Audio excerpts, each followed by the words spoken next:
And the kind of fact of the matter is that a lot of stormwater infrastructure has been designed and engineered and built for a time that doesn't exist anymore.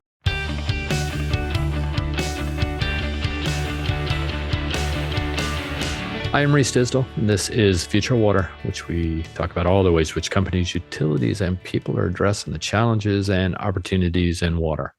This is episode 97, and I know it's going to be a good one. Well, counting down, we're just 3 away from 100. So for all you first-time listeners, that means there's an archive of discussion topics, things like topics on PFAS, M&A, private equity, policy shifts, and more that are all at your fingertips.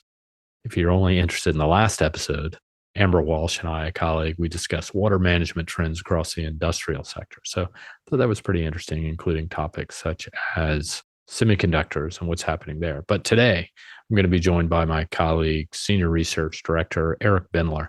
Eric's long-awaited analysis that he and others have been working on has finally been released. I don't say that finally as a bad thing. It takes a lot of work, but the topic is U.S. stormwater infrastructure markets, key drivers, competitive shifts, and the investment outlook or otherwise forecast for the stormwater management sector. For this reason, I say Eric to walk us through the ins and outs of stormwater, including the role of municipal water, transportation, real estate sectors, and word has it that climate has no boundaries, so they're all impacted. So we go beyond just the municipal water sector. It's pretty far reaching, but we also look state by state at what's happening. But before we do that and go into those heavy details on that sector, I thought I'd share some news that caught my attention this past week. Well, it's kind of news, truth be told.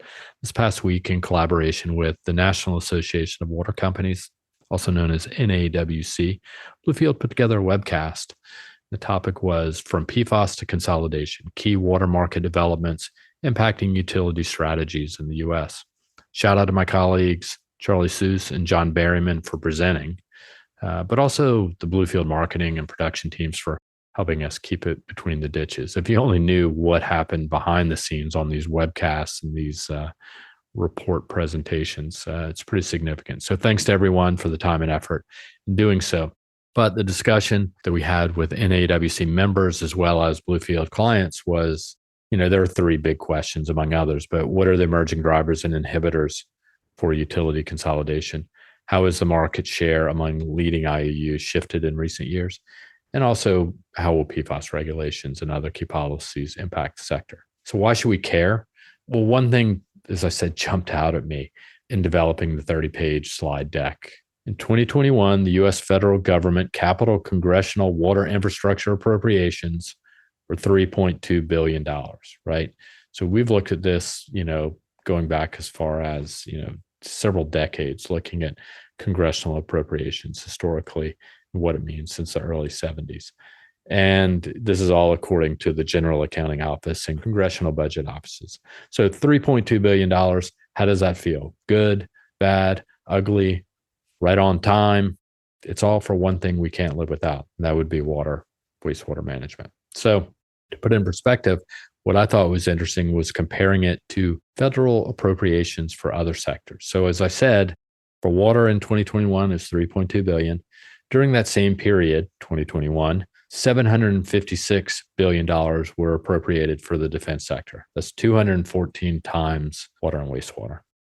That same year, federal appropriations for transportation was $105 billion. That's 30 times water and wastewater. Then lastly, for the most important of all of them, it was $23 billion appropriated for space exploration. That would be 6.7 times the water and wastewater sector. So what does that tell me? Why do we care? Well, this tells me, the royal we, that we have a prioritization problem. No, it's not a complaint, but it's just sort of a reality of my job. The status quo can't continue because we can't live without reliable sources of drinking water and sewer services. I think we take it for granted. I think there needs to be a greater federal focus on this, whether it be a national water policy or some form that dedicates ideas and capital towards this critical infrastructure sector. But also for this reason, for all these problems above, the opportunities for private participation in water are poised to grow. After all, something's got to fill the vacuum. If we can't raise rates, if you're a small system, you don't have access to municipal bonds, you don't understand the state revolving fund programs and how to access that capital, and you just don't understand the technology and resources, well, guess who's ready to step into the fray? The private sector. For that reason, investor and utilities are acquiring on average about 135 utilities a year, but there's no reason that won't grow, as well as third-party contract operations. Large commercial facilities and industrial facilities separately, they're going to solve their own problems. We've talked a bit about this. They've got bottom lines. They have their own operational risk. They're going to just start doing things on their own with or without their local communities, their local water or wastewater systems. There is a collateral impact. Utilities are volume sellers, right? They're selling water. They're treating water in volume. That's to their financial benefits. But if large commercial facilities and industrial facilities don't feel like they're getting what they need, or they can do things on their own, not only just being more efficient, but insulating themselves with things like on-site reuse or more advanced efficiency tools or measures when it comes to water management, it's going to happen. So they're going to do it. And so there is an impact to communities as well. The federal government and states offer up all kinds of tax incentives and benefits to companies deploying renewables, electric vehicles, and so on. It's not just the renewable sector, it goes on and on. Why can't that happen for the water sector? Why can't we incentivize industry to take on a bigger role and invest in associated infrastructure that benefits not only themselves, but the community as a whole? So this is something we've worked on with a number of different companies. We're working on a white paper when it came to a water investment tax credit and what that could or couldn't mean for the water sector. I think it brings more stakeholders to the table. It also brings in capital that otherwise might be sitting on the sidelines. Then lastly, like to this point, infrastructure doesn't pay for itself. From highways to rail systems, from broadband to, you guessed it, water and wastewater. It requires money. It requires leadership. And someone's got to protect us from ourselves. And this is the opportunity. Either we do it proactively and do it ourselves, figure it out, or we just wait till we're inundated by floods or we're out of water or our drinking water wells run dry. It does happen. Go no further than Mexico City. Sure, Mexico City, but you can also go to Southern California or Phoenix to see what's happening there. So that's my rant of sorts of the day. And so what I'd really like to do is get to Eric Bendler so we can talk a little bit about stormwater, because I can promise you it's interesting, and he may talk about things that, in fact, I know he does, that you don't even know. So stay on this podcast and listen to the conversation with Eric. So here we go. All right. So I'm joined here by Eric Bendler. Eric, how goes it? It's going well. Just back from a lot of travel, Swan and Vancouver and Ace and Anaheim and some other client stuff. So it's nice to be home. How about you?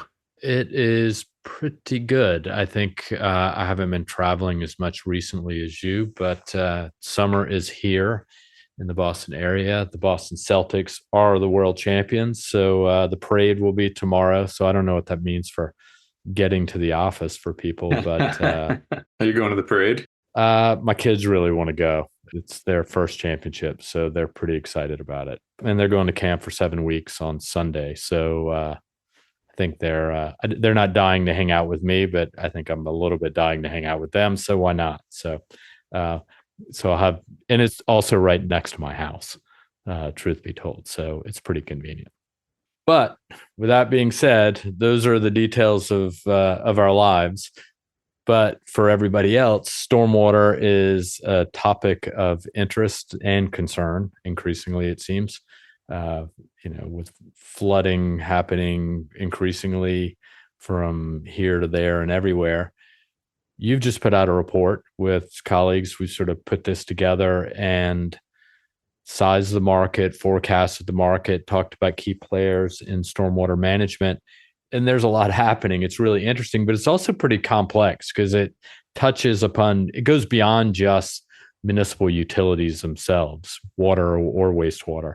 It touches other segments. And I think we can get into that. But everybody knows what stormwater is, everybody knows what flooding is. So, what's driving the growth? Why don't we talk a little bit about that? Sort of what's the background of the report and why we started looking at this? Yeah, I mean, I'd say there are probably three kind of major overarching drivers that we look at in the report. Certainly, some other factors at play as well, but I'll start with three. I mean, the first one would be climate change, right? I mean, as you kind of mentioned in the lead up to the question, right? The U.S. is seeing significantly higher levels of flooding, of extreme and severe storms, hurricanes, a lot of just stormwater related issues that we haven't seen in the past, right? I mean, and there's a lot of different data sets that we looked at for this report that all kind of point in the same direction, which is up, right? If you're talking about kind of major climate and weather disasters and severe events, if you're talking about just kind of overall average rainfall levels in different parts of the country, if you're talking about extreme precipitation events and levels, flooding, flood insurance claims, all of that stuff, all of those things are pointing up, right? And the kind of fact of the matter is that a lot of stormwater infrastructure has been designed and engineered and built for a time that doesn't exist anymore, right? They're, kind of built to design historical average levels of precipitation that we're just not seeing anymore, right? The kind of baseline is changing. And so those assets, that infrastructure is kind of increasingly insufficient to withstand the more frequent rain events, the more severe rain events that U.S. communities are kind of facing, right? So number one would be climate change.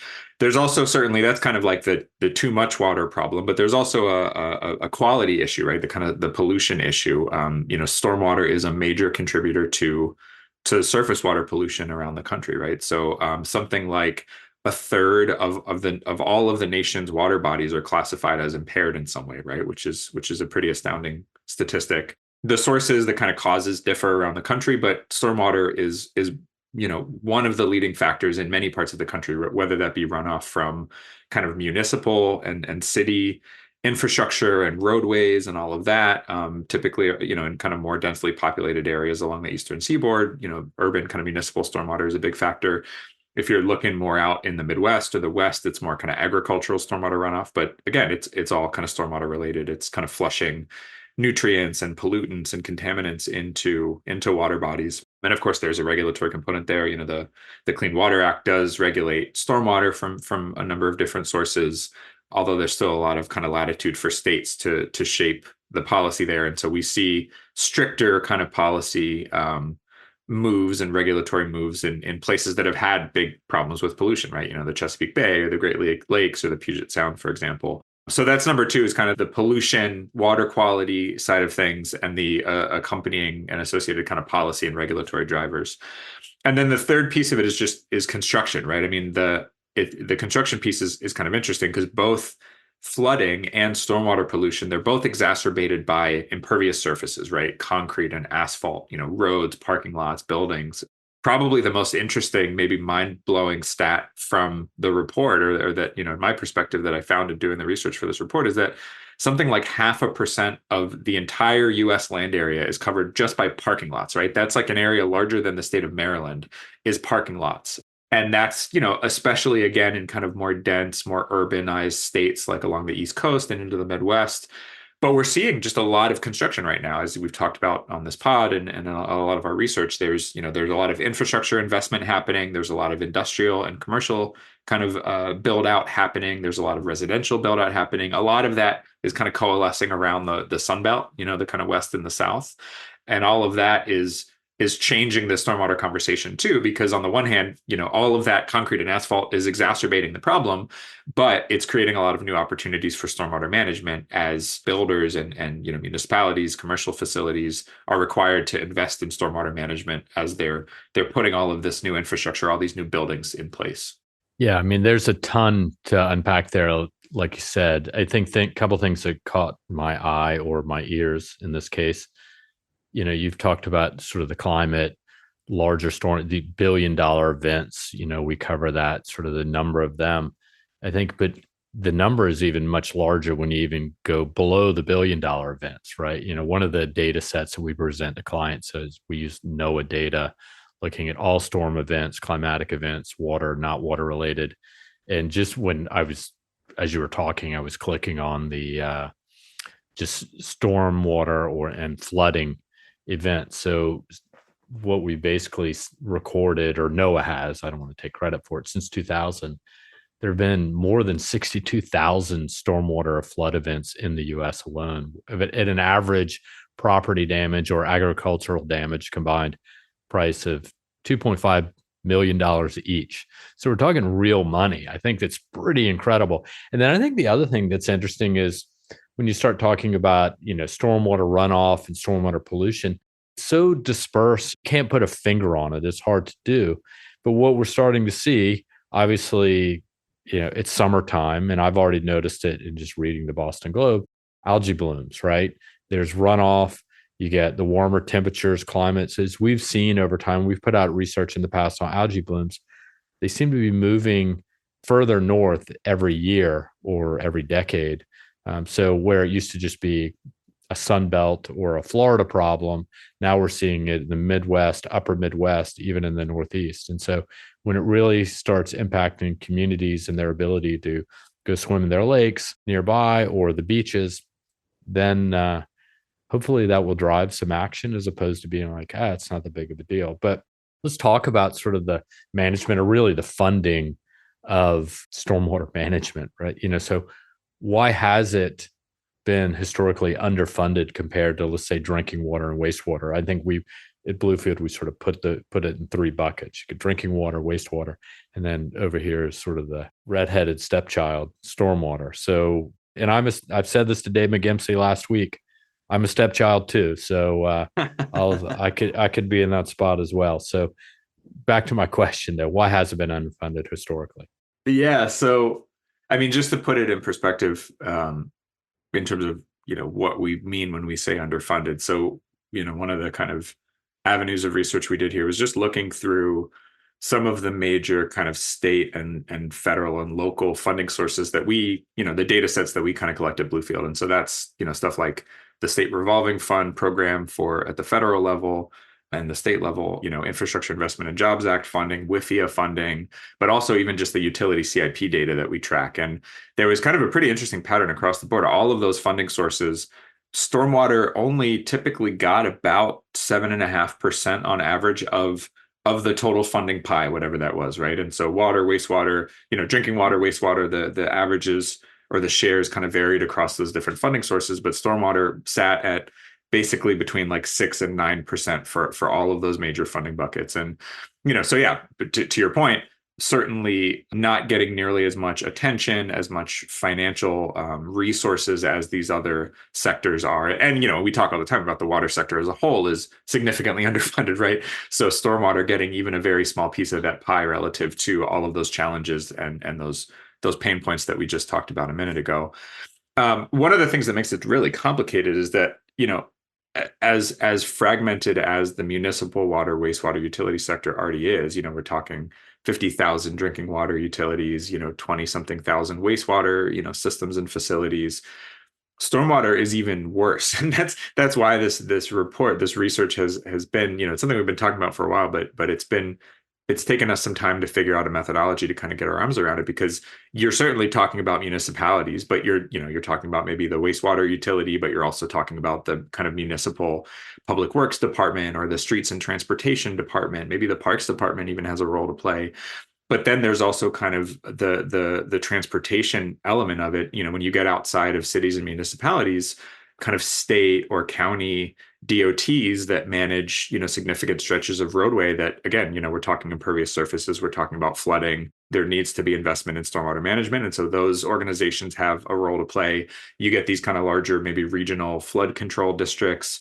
And then, as we'll talk about in a couple of minutes, there's a really significant role to play for private property owners, right? For kind of commercial and industrial property owners, in terms of managing and mitigating the impact of their own impervious surfaces, right? The buildings that they're, the facilities that they're building, the malls, the office buildings, the manufacturing plants, the parking lots, all of that has a big kind of stormwater impact. And so increasingly we're seeing that private property owners are compelled in some way to invest in solutions. And so that's why this market, it's so broad, it's so fragmented. There's so much kind of overlap and complexity from kind of a jurisdictional standpoint. It makes it really tough to get your arms around it. And there's kind of there's a lack of a clear champion, right? There's a lack of dedicated funding streams and a coherent response to the problem. Again, I think it's changing a little bit. That's one of the reasons that we thought now would be a good time. We are seeing that level of funding start to tick up across the sector. We're seeing more kind of regulatory and policymaker interest in this. We are seeing more kind of local funding initiatives, kind of dedicated stormwater utilities that are collecting funds to help finance stormwater infrastructure at the local level. So we're seeing changes, we're seeing growth, we're seeing progress. And that's why we thought now would be a good time to kind of finally sit down and get this thing together. Yeah, I think, the cost on a property owner, I know in the case if you're rehabbing let's say a household, and I have friends who've been through this, it's, you don't have to do anything. But if you're definitely building greenfield, like new home, new construction, you have to consider this in a place like Newton, Massachusetts, right? Shout out to my friends John and Debbie. But they've had to install essentially tanks, right? Underneath their backyard and the subsurface, partly to control this. And it doesn't come at a low cost. It's pretty significant add-on to what has historically been done. I mean, in some respects, you might as well add a swimming pool, but that's a whole nother matter. That is one way of catching stormwater, I suppose, but it might be a little gross. But let's get to the numbers. How much is the U.S. stormwater infrastructure market expected to grow? What's the size of it? What are we seeing? Because I know there was a lot of math that went on behind the scenes. Yeah, so we didn't include swimming pools. I'll say that up front. But the kind of market as we defined it, and we can get into that in a minute. But basically, we're talking, top line numbers. We're talking just kind of capital expenditure, right? Investment in stormwater infrastructure, equipment management. We're seeing at about $35 billion in 2023, growing to about $55 billion by the end of the decade, by 2030. And so that's something like a 6.7% compound annual growth rate. We do see a bit of a quicker kind of near-term market opportunity, something like, 8.5% over the next few years. And that's really driven by, a lot of that, what I kind of mentioned earlier, a lot of the construction activity that's taking place. There's a lot of kind of federal funding and infrastructure investment going in, both on the kind of municipal and public infrastructure side, but also all of the investment behind kind of industrial build out, the CHIPS Act and the Inflation Reduction Act and all of the tailwinds related to industrial kind of reshoring and manufacturing reshoring. So a lot of interesting kind of growth opportunities there. We do see maybe getting towards the end of the decade, things will start to slow back down to something like maybe 4.5%, more in line with what we've seen historically in this market. Yeah, and I suspect it depends on where you're looking to, housing market trends, what's happening there, what the impact of new houses and such are. But, when we put this report together and it came across my desk, I don't want to say shocked, or I was surprised just by the scale of the numbers. They're not insignificant. I mean, you're talking about being underfunded, or relatively speaking, $54 billion to stormwater management, in my mind, is pretty big. So can you break them down? Like what do they include? What's the focus area of the underlying numbers? Yeah, absolutely. And so I think maybe I'll say two things. The first is just, we're talking kind of total capital investment, total CapEx. And so that's the infrastructure and equipment portion of it, as well as the labor and services, right? So all of the design, the engineering, the construction, a really significant share as well. And so actually, we focused a little bit more on the report, as we'll get into a little bit more on some of the kind of the hard infrastructure and equipment solutions, right? A lot of the companies involved. That's really like kind of the core focus for this report. That's actually only about 40% of the total market, right? That's like your pipes and your catch basins and your detention vaults and all of that. The labor and services piece is kind of the remaining 60% of that market, right? So a lot of opportunity there for, engineering firms, construction firms, and actually, designing and installing all of that infrastructure, right? The other thing I think that's really important to kind of mention, as we've kind of alluded to already, is that it's a very fragmented market, and we're not just talking about the municipal utility sector, right? We're not just talking about municipal stormwater management. We're not talking about utilities, as we typically are in a lot of our kind of municipal drinking water and wastewater reports and deliverables and forecasts. So the muni piece is actually only about a third of that total market. That number that I gave a minute ago Only about a third of that is muni. The biggest share by far is actually the commercial and industrial piece. That's, not quite 60% of the total market, more like, 50, 57 or so percent. And again, so that's all the kind of decentralized infrastructure that, commercial facilities, industrial facilities are kind of putting in to deal with stormwater. And then transportation is in the mix as well. That's kind of the balance. It's about 10 or so percent.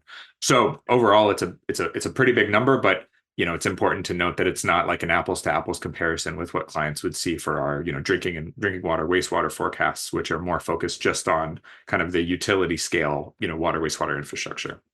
Yeah, and I think sort of thinking back when the IIJA or the sort of infrastructure week was being discussed, depending on when you're looking at it, or we were, in the water sector, new water spend out of IIJA is 55 billion, right? That's sort of the number has been thrown around.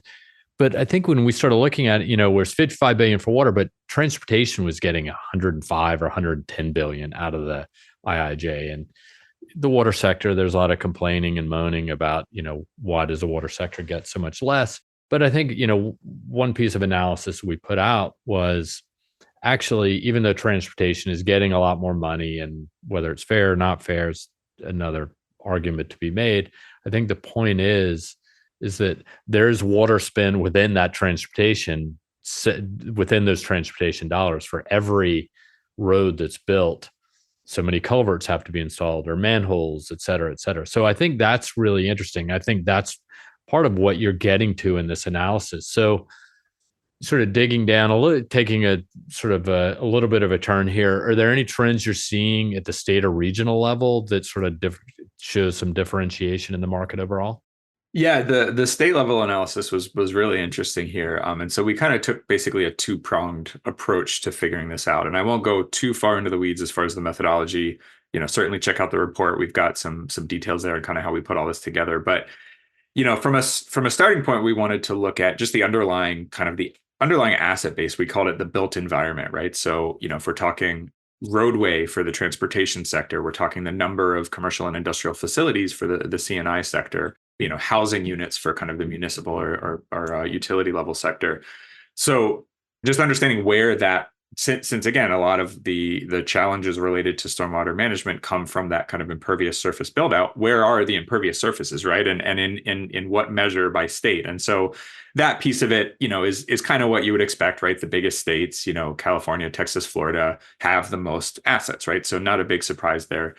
But we also wanted to really dig in on kind of the market attractiveness, right? And so we basically used 4 different parameters. We used essentially kind of climate risk by state, some of the kind of construction and urban development trends that we've been talking about, but also the policy and then the funding environment by state, right? Because the argument was basically, you've got maybe some states in the Southeast, maybe Mississippi, Alabama, for example, where there is a really significant climate risk, right? They're seeing really high levels of severe storms and flooding, and they're feeling those impacts of climate change, but they haven't necessarily made the moves yet to prioritize that from a policy standpoint or a funding standpoint. So we really wanted to take each state one by one and kind of understand, where the opportunities were, where maybe some of the roadblocks or the challenges were, and look at states along those lines. And so, what does that tell us when we kind of put it all together? Maybe not surprisingly, the South is the biggest market overall at a regional level. It's about 40% of the total U.S. market, and that's really led by Florida and Texas, right? 2 of the 3 biggest states, massive market opportunities there. But there are also some other really highly attractive stormwater markets in the southern region that kind of maybe punch above their weight from a built environment or an asset standpoint, because they've got so much so much kind of climate risk, so much kind of development and construction activity taking place. Maybe the policy and funding environments are kind of more favorable. So that'd be like Georgia, North Carolina, Virginia are examples there. But you do see some really interesting wrinkles when you kind of look at this at a state level, and especially across those different sectors that I talked about. Like, one of the things that really jumped out to me was that some of the larger kind of more rural Midwestern states that have really low, large areas, but low population densities, like, Kansas, Nebraska, North and South Dakota, they account for actually a pretty big, or at least I'd say a disproportionate share of the kind of transportation related spending because they just have so much roadway, right? These are really large states that may not be super populated, but you still need that kind of transportation infrastructure to connect communities and connect, kind of commercial and industrial hubs and that kind of thing. And so you get a lot of road miles to cover these vast areas, and therefore a kind of bigger share, a disproportionate share of the kind of transportation related stormwater infrastructure spending. Yeah, I think that I remember you saying that that was really interesting. Just where are the parking lots and where are the roads? And it makes sense for a lot of reasons, but when you sort of put pencil to paper and look at it, it's interesting. So we've talked a lot about we've talked about the problems and the sort of the impacts. We've talked about sort of the underlying reasons and assets, but also geographies of where this is happening. So what are some of the solutions, right? Because that on the back end of this, we look at it to say, okay, here's the size of the market, here are the solutions, and ultimately we get to the providers. So where does that stand? Yeah, so like I said, we were mainly focused on kind of the infrastructure and equipment, and especially what we consider to be like the gray infrastructure, the kind of traditional infrastructure solutions in this report. So that's really what the forecast that we put together, the competitive analysis we did was really focused on those kind of classes of solutions, right? So that would be things like pipes and drains and culverts, pumps, catch basins, wells, a lot of that kind of more kind of traditional, gray stormwater infrastructure. Though even within that large kind of classification, there are some more maybe emerging, more kind of faster moving product categories, right? So, we talked a little bit about from the kind of commercial and industrial standpoint, or from the residential standpoint, some of the on-site or the decentralized kind of stormwater storage and management and treatment solutions, right? So, storage chambers that are buried under parking lots, or these kind of stormwater pollution and kind of treatment products like interceptors, hydrodynamic separators, things like that. So that was really kind of the major focus for the report, and kind of looking at what the outlook was for those different types of product categories. But we do certainly touch on the fact that when we're thinking about maybe the future of stormwater management and some of the more kind of cutting edge, maybe more niche solutions that are starting to get some traction, there's certainly a digital play here, right? There's a number of digital plays. And so you get the everything from kind of the more hardware focused, remote monitoring, IoT control solutions, to, software used to engineer and design stormwater infrastructure, right? There's a big kind of software, engineering and design software opportunity there. There's all kinds of, kind of SaaS, software as a service portals that are popping up for like stormwater compliance management and reporting, flood risk modeling for everybody from, homeowners to property managers to utilities to communities, right? So there's a lot of really interesting applications for basically, digital hardware and software here. There's also the green infrastructure conversation, right? And so we didn't dig in as much in this report on that, but it is certainly part of the overall conversation. Things like these kind of green infrastructure and nature-based solutions, which kind of mimic natural processes to offer different ways of dealing with stormwater, storage, management, treatment, all of that, right? So even just like rain gardens or permeable pavement, rain barrels, bioswales, all of that kind of thing. Again, this is all kind of part of the broader conversation around stormwater management.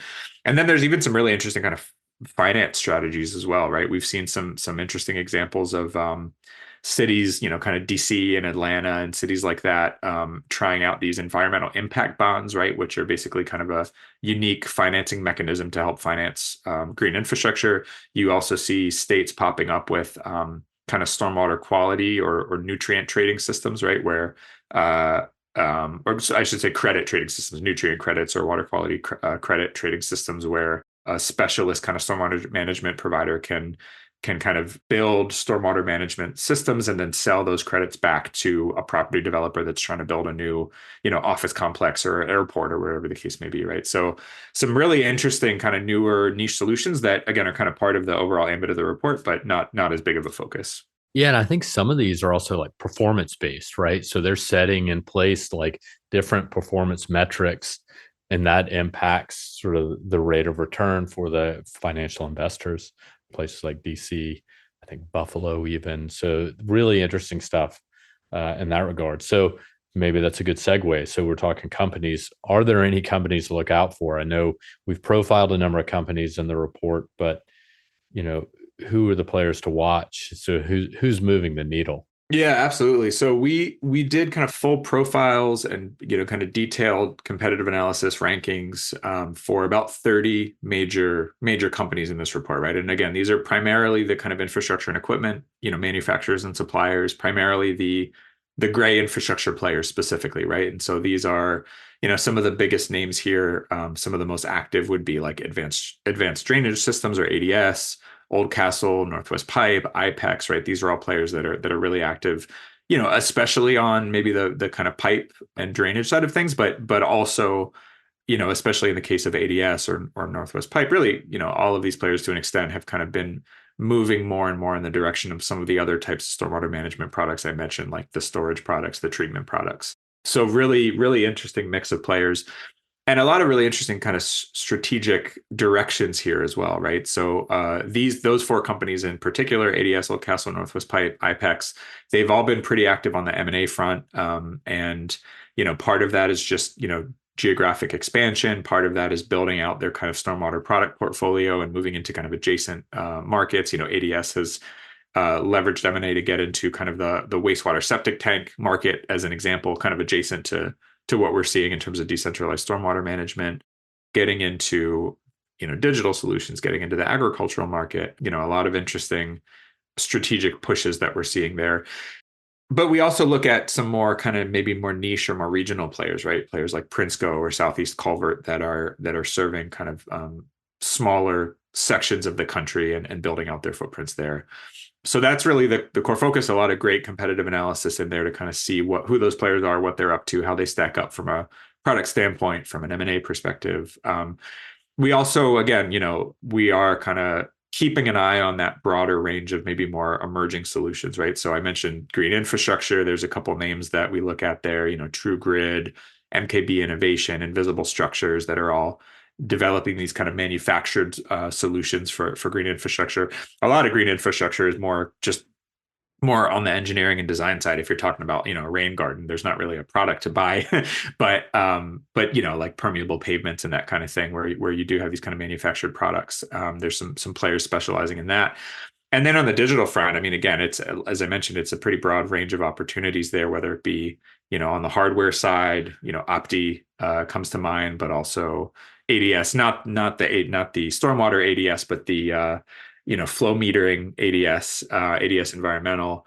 They also have some kind of rain gauges and stormwater level monitoring solutions. OTT Hydromet, which is part of Veralto, some of those kind of hardware players that are increasingly looking at basically stormwater kind of monitoring and measurement and control. And then on the software side, I mentioned some of the modeling and design opportunities, Bentley and Autodesk, right? Both very big names, both very familiar to, listeners of this podcast. They have a play in the stormwater market, specialty kind of stormwater compliance software players like Second Nature. So really interesting ecosystem, certainly. I mean, not nearly as maybe diverse and as expansive as what we see on kind of the digital water wastewater side of things, but it is growing. I feel like every couple of days I'm seeing a new, stormwater management, especially over at ACE. There were some interesting new companies that maybe will make it in the next round of this report. But yeah, broad range of players here. Certainly some really interesting competitive analysis to check out to kind of see, who's who of the stormwater market and what the opportunities are moving forward. Yeah, I think it's interesting. I mean, so as you go through the list of companies and sort of what you're saying before, we're really looking, I mean, part of it is just storing water, part of it is just moving or channeling water. And sort of the last group, which you mentioned about when you start talking about digital, it can be pretty complicated when they start bringing in things like meteorology and then the remote sensing or remote asset controls where they're opening and closing gates remotely based on weather patterns. Because part of it is, a storm rolls through town or your city, and part of it is like the water, hits storage areas, finding ways to store it as long as possible. So any treatment facility or, water management infrastructure is not overwhelmed. So if it can be controlled as the storm passes through. I mean, it's summertime, right? It's hot as Hades here in Boston. Relatively speaking, everybody's in a panic. I'm from South Carolina, and truth be told, it's not that bad. But those storms are big, fast, and furious, right? And so it's a lot of water hits the ground. It's got to go somewhere. So controlling that is pretty interesting. So with that being said, as the fire engines roll by, I don't know if you can hear that, but Eric, what's this is really interesting. What's next on your plate? What's coming down the pipeline, pun intended? Yeah, so we're kind of in forecast season, so getting the stormwater forecast report done, is a big project we've been working on for some time. Really, really happy to see this one out the door. I know a lot of clients have been interested in it, asking about it. So, now we're kind of moving into some of the next forecast updates, right? So our kind of core US and Canada drinking water, wastewater, utility scale, CapEx and OpEx forecasts, big push to kind of get those updated and up to speed. The team more broadly is working also on updating our digital water forecast for North America and for Europe, as well as our industrial water forecast for North America and Europe. So over the next couple months, you're going to be seeing a lot of big state of the market, state of the sector reports coming out from the Bluefield team. Probably a lot of podcasts digging into the ins and outs of those reports as well. So I'd say those are kind of the biggest priorities for me and for the team. Yeah, oftentimes people ask me like, "Oh, what does Bluefield do? What do you focus on?" And usually I sort of refer to a three-legged stool, but just listening to you, we seem to have a number of legged stools out there. One, like you said, we've got Europe and US, if that's a stool. And then you've got water, wastewater, stormwater. That's sort of how we look at things. So we're doing forecast across all of this. But sort of within those segments themselves, we look at things like, plants or vertical assets, as we often refer to them. We've got linear assets, that'd be the pipes, distribution and collection. But then we've also got digital reuse, PFAS, and a couple other areas. So yeah, lots going on. And this stormwater one is a really good one. It's something that clients been asking about for a while, and I'm not going to lie, clients do come to us and sometimes they're like, oh man, that's going to be tough, that's going to be hard. This has taken us a while, you in particular, a while to kind of figure out, right? Because it's not just the municipal water sector, it's transportation, it's commercial and industrial, so there's so many different factors coming into play. So this is a good one and I really like it. And if anybody, any listeners out there are interested in stormwater management, I think we've got something for you. I don't think many have taken on an exercise such as this, particularly when accounting for sizing the market, forecasting it, but also looking at the competitive landscape. The combination of those two or three things is really impressive what you've done. So with that, I think we're on to other meetings, Eric. So I will let you go, and I'll see if I can wrap this up. Sounds good. Thanks, Reese. Appreciate the opportunity. Talk to you soon. All right, take care. That was really interesting to have Eric on. One, he's been looking at this for a while, and he's tired of hearing me ask him about it. So it's great to have him on and actually talk about stormwater management. And what comes to mind is just the other day I was looking at, I don't know, it was a video on what's happening I think in Malaga in Spain. It was raining 2 inches an hour. The airport, not only could planes not land, but also water was flooding through the ceilings into the airport itself. So there was nowhere to run from. Planes couldn't land. But that's kind of the state of the world. And the reality of it is, if we're not doing anything about it, we're going to have to adapt. And so we might as well get used to this, whether it be large storm events or extended and more frequent droughts. The list goes on and on. So when it comes to storm and climate impact. So this report that we put out is just another, I think, value add to the market and to our clients. So if you're interested, just let us know or visit us at bluefieldresearch.com. So before we sign off, if you are in Boston, Barcelona, or anywhere in between, I'll meet you in Bermuda if you want. Let us know, and we'd enjoy the opportunity for a meeting. Please subscribe to the Future Water Podcast and give us a review. I had someone in the office last week. They were inquiring about our research and what we do. And the first question was, well, how did you find out about us?